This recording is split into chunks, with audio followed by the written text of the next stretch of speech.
Ma'am, இப்போ வந்து Hema committee அப்படிங்கிற ஒரு விஷயம் வந்து கேரளாவில் ரொம்ப வைரல் ஆகிக்கிட்டு இருக்கு. அதுக்கான மேடை இது கிடையாது சார். நீங்க பேச வேண்டிய இடத்துல இருக்கீங்களா மேம்? இல்ல, பேச வேண்டியவங்க பேசணும். பெண்கள் நிறைய பேசிட்டாங்க, பேச வேண்டியது பேசணும். So this is not the time. அந்த கொஸ்டினுக்கான மேடை இது கிடையாது சார். படம் குறித்து உங்களுடைய கேள்விகள் இருக்கட்டும். சொல்லுங்க சார். இங்கேருந்து பார்க்குறப்போ நிறைய ஆடியோ ஃபங்க்ஷன் இந்த மாதிரி ப்ரெஸ் மீட்லாம் கலந்துருப்போம். ஆனால் இவ்வளோ ஹீரோயின்ஸ் மேடையில் இருக்க மாட்டாங்க. வெறும் ஆம்பளைங்களே உள்ள மீட்டிங்லாம் பார்த்துருக்கோம். இவ்வளோ ஹீரோயின்ஸ் இங்கேருந்து பார்க்குறப்ப எங்களுக்கே மகிழ்ச்சியாக இருக்குது. படத்தில் நடித்த உங்களுக்கு எப்படி இருந்தது? நடித்தது ஒரே ஒரு ஹீரோயின் நடங்க. மேடையில் சொன்னாங்க, நீங்கள் எப்பவுமே ஒரு லக்கி சாம் சொன்னாங்க. என்னென்னா 100 crores வந்து படம் பண்ணிடலாம், உங்ககிட்ட ஜெயிச்சிடலாம் அப்படின்னு சொன்னாங்க. அதில் நீங்கள் சொன்னீங்க 20% கேட்குறீங்க. இப்போ நீங்கள் கேட்டீங்கன்னா எப்படி? நான் எப்போ கேட்டேன்? பேசுனீங்களே. ஒரே படத்தில் 5 ஹீரோயின்ஸ் நடிக்கிற படம் இல்லை இது. பக்கத்து வீட்டு கதை, அந்த வீட்டு கதை, அந்த வீட்டு கதைன்னு சொல்லிட்டு 4 வீட்டு கதையோடையும் சேர்ந்து கடைசியில் வந்துட்டு வரும். ஸோ எங்கள் வீட்டுக்கு ஒரு பொண்டாட்டி தானே இருக்க முடியும், அவ்வளோதான். அதோட அம்மிக்கிட்ட உட்காரணும். அடுத்த வீட்டுக்கு வேற ஒரு கதை இருக்கும்.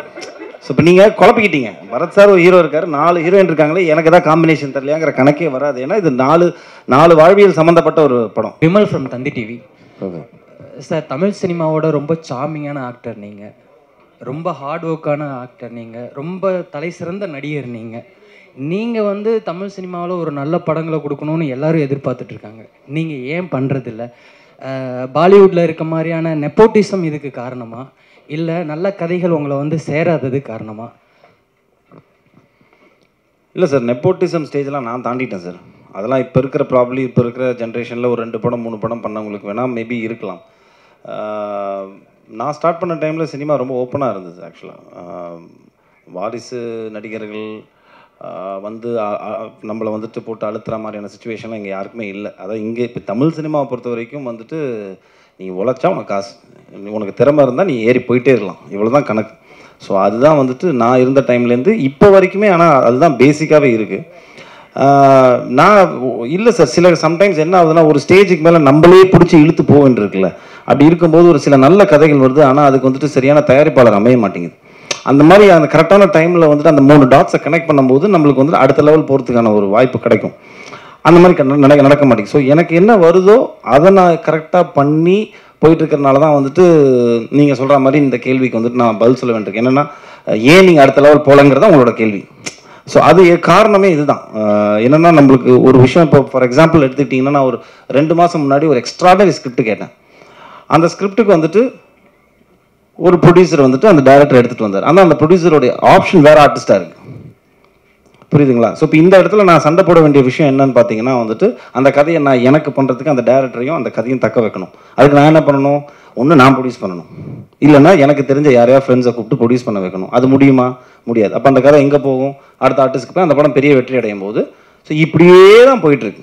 அது ஒரு மாதிரி செயினாக போயிட்டு இருக்கிறனால தான் வந்துட்டு ஸோ நம்மளுக்கு இருக்கிற விஷயத்த நம்ம அழகாக நம்மளை நம்பி வரவங்கள ரொம்ப அழகாக நம்ம வச்சு நம்ம அடுத்தடுத்த லெவல் போகிறதுக்கு முயற்சி பண்ணிகிட்டே இருக்கணும். அவ்வளோதான் சார், ஒன்றுமே பண்ணவே முடியாது.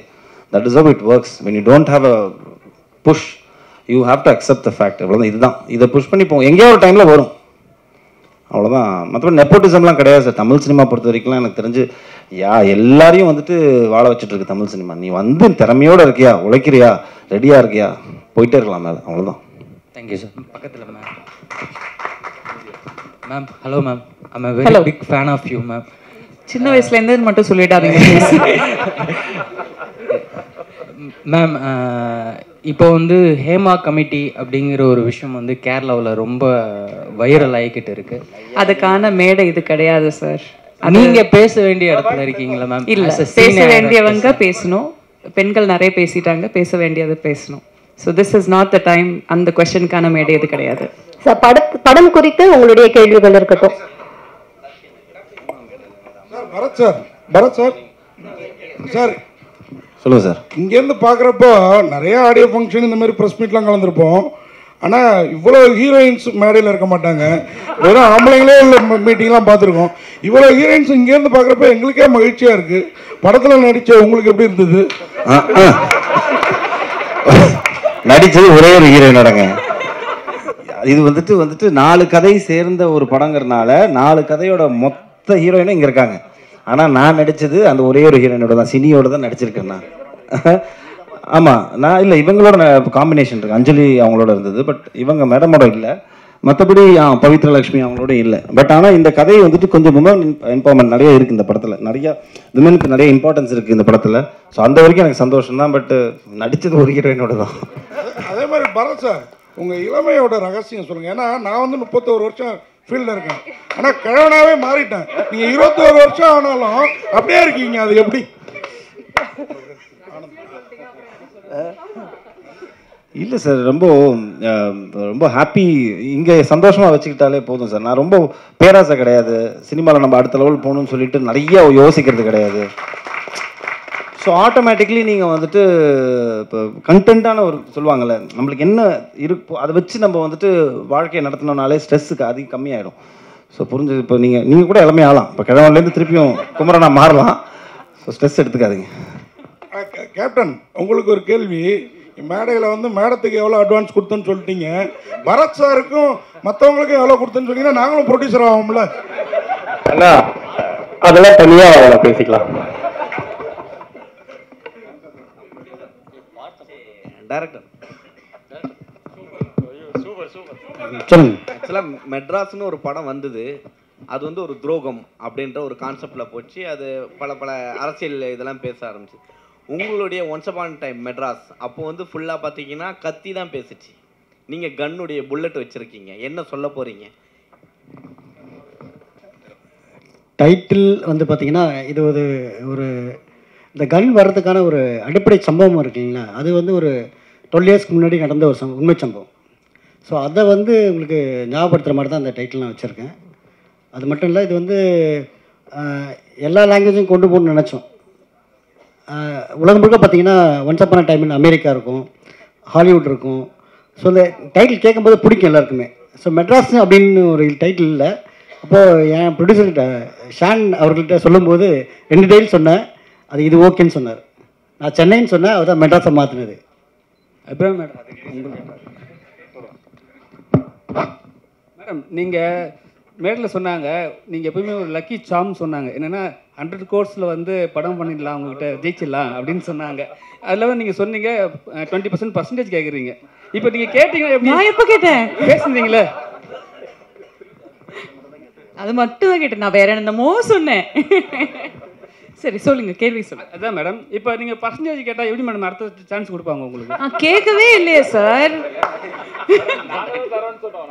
அதான் அவங்களா அந்த பெர்ஃபார்மன்ஸ் ஒத்துழைப்பு எல்லாம் பார்த்து அவங்களா கொடுக்குறேன்னு சொன்னாங்க. நான் கேட்கவே வாங்கிடுவீங்க. ஏன் வாங்கினா நம்மளை தேடி வர லக்ஷ்மி நம்ம எப்போ வேண்டான்னு சொல்லக்கூடாதுங்க. அது இப்போ சொல்லவே கூடாது. டேரக்டர் சார் சொல்லுங்க. டேரக்டர் சார், இப்போ வந்து ஒரு படத்தில் ஒரு ஹீரோயின் வச்சு பண்ணுறது பெரிய விஷயம். எத்தனை ஹீரோயின், அது இல்லாமல் வந்து ஒரு நல்ல ஆக்டர் ப்ளஸ் நல்ல அழகான ஒரு ஹீரோ, அவரை வச்சு பண்ணும்போது ஹீரோ கண்டிப்பாக ஒரு விஷயம் சொல்லுவார். எல்லா ஹீரோவே வச்சு பண்ணுறீங்க, எல்லாத்துக்கும் எங்களுக்கு காம்பினேஷன் கொடுங்கன்னு கண்டிப்பாக கேட்டிருப்பாரு. நீங்கள் என்ன சொன்னீங்க? நான் அது மாதிரி எதிர்பார்த்தேன், ஆனால் அந்த மாதிரி எந்த கேள்வியும் எழவே இல்லை. அந்த மாதிரி எந்த கேள்வியும் எழலை. எல்லாருமே சப்போர்ட் பண்ணாங்க. முக்கியமாக பரத் சாரும் ரொம்ப அதை பற்றி கேட்குற கதை என்ன சொல்லுதோ அதை மட்டும் பண்ணுங்கன்னு சொன்னார். ஹீரோக்காக எதுவும் பண்ண வேணும்னு சொன்னார். இது பேசிக்கலி ஒரே படத்தில் 5 ஹீரோயின்ஸ் நடிக்கிற படம் இல்லை. இது பக்கத்து வீட்டு கதை, அந்த வீட்டு கதை, அந்த வீட்டு கதைன்னு சொல்லிட்டு 4 வீட்டு கதையோடையும் சேர்ந்து கடைசியில் வந்துட்டு வரும். ஸோ எங்கள் வீட்டுக்கு ஒரு பொண்டாட்டி தானே இருக்க முடியும், அவ்வளோதான். அதோட அமைக்கிட்டு உட்காரணும். அடுத்த வீட்டுக்கு வேற ஒரு கதை இருக்கும். ஸோ இப்போ நீங்கள் குழப்பிக்கிட்டீங்க. பரத் சார் ஒரு ஹீரோ இருக்காரு, 4 ஹீரோயின் இருக்காங்களே, எனக்கு ஏதாவது காம்பினேஷன் தெரியலையாங்கிற கணக்கே வராது. ஏன்னா இது 4 வாழ்வியல் சம்மந்தப்பட்ட ஒரு படம். புரிஞ்சிருச்சிங்களா? 4 பேரோட கதை, அது மொத்தமாக வந்துட்டு ஒரு பிஸ்டலில் மர்ஜ் ஆகும். அபிராம் மேடம், தமிழ் சினிமாவில் இப்போ பேசும்போது பார்த்தீங்கன்னா ஈக்குவாலிட்டி பற்றி சொன்னாங்க. தமிழ் சினிமாவில் பெண்களுக்கு ஈக்குவாலிட்டி கொடுக்குறாங்களா?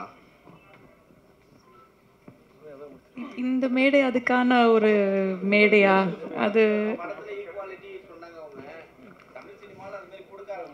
எந்த ஈக்குவாலிட்டிங்கிறது ரொம்ப பெரிய ஒரு வார்த்தை. அது எந்த வகையில சொல்றீங்க?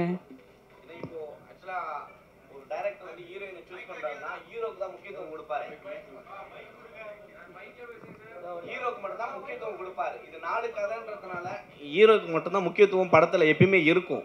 ஸோ ஹீரோயினுக்கு அந்த போர்ஷன் மட்டும்தான் இருக்கும். அதை வச்சு கேட்குறேன். எனக்கு ஐ டோன்ட் நோ இது இந்த கேள்வி இந்த ஒரு மேடையில் எப்படி பதில் சொல்கிறதுன்னு தெரியல. இந்த படத்தில் பார்த்தீங்கன்னா எல்லா கேரக்டருக்குமே அதுக்கான ஸ்பேஸ் இருக்குது. அது ஆண் பெண்கிற வித்தியாசமே கிடையாது. ஒரு டிரான்ஸ்ஜெண்டர் உமன் கூட நடிச்சிருக்காங்க, அவங்களுக்கான ஸ்பேஸ் கூட இந்த படத்தில் இருக்குது. ஸோ இந்த படத்தை பொறுத்த வரைக்கும் எல்லா கேரக்டருக்குமான ஈக்குவாலிட்டி கண்டிப்பாக இருக்குது. தமிழ் சினிமா ஒட்டுமொத்தமாக பேசக்கூடிய மேடை இது கிடையாது. அது நம்ம தனியாக ஒரு காஃபி குடிச்சு நம்ம பேசலாம். Fine, thank you thank you Bharat sir. ஒரு குடும்பம் ஒரு வீடு தான் அப்படின்னு சொன்னீங்க. ஆனா பக்கத்து வீட்டு மேலேயும் பார்வை விழும் இல்லையா? மாற்றான் தோட்டத்துக்கு தானே மல்லிகை மனம் அதிகம். பார்க்கறதோட நிறுத்திக்கிட்டீங்கன்னா உங்களுக்கும் நல்லது, பக்கத்து வீட்டுக்கும் நல்லது. பார்க்கறதுல தப்பும் கிடையாது. ஃபைன்.